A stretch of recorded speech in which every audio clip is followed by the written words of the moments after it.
¿Qué es una tos seca? Una tos seca es simplemente una tos que no produce mucosidad, y puede ser causada por varias razones diferentes.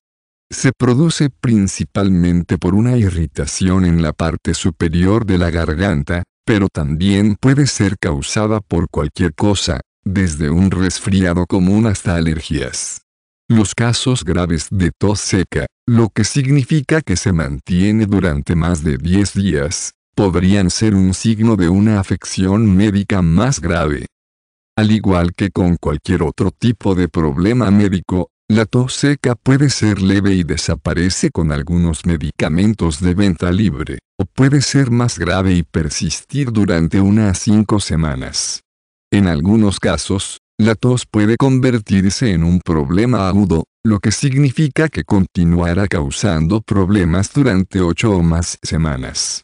También puede ocurrir en cualquier momento del día o de la noche, y rara vez ocurrirá en un horario con el que se pueda contar. Una tos seca básica puede durar desde unos pocos días hasta unas pocas semanas, y suele ser provocada por resfriados comunes, contaminantes en el aire y la ropa, o infecciones básicas del tracto respiratorio superior. Estos se tratan fácilmente eliminando la causa si es una alergia y tomando algún tipo de medicamento de venta libre. Una tos seca aguda es una que dura más de 8 semanas y generalmente es un signo de una afección médica más grave, como laringitis, traqueitis, asma, cáncer de pulmón, tos ferina y otros problemas. La bronquitis eosinofílica es otra forma de tos seca que es más comúnmente causada por fumar, o por estar rodeado de mucho humo que se inhala. También puede ser causada por diferentes formas de bacterias, que es una enfermedad que los niños adquieren con bastante frecuencia cuando están cerca de otros. En escuelas y guarderías.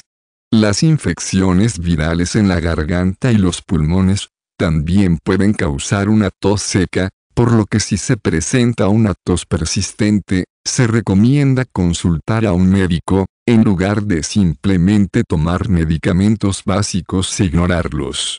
La causa final de una tos seca se debe a los efectos secundarios de los medicamentos recetados que se toman, como los medicamentos para la presión arterial alta. Hay muchos medicamentos de venta libre y recetados que pueden ayudar, así como varios remedios caseros. Todos ellos pueden ser útiles para aliviar la tos seca, y algunos incluso pueden eliminar el problema. Sin embargo, si la condición continúa por más de 10 días, o se vuelve incontrolablemente dolorosa, se debe consultar a un médico para aislar el problema real, que puede ser la única forma de eliminarlo.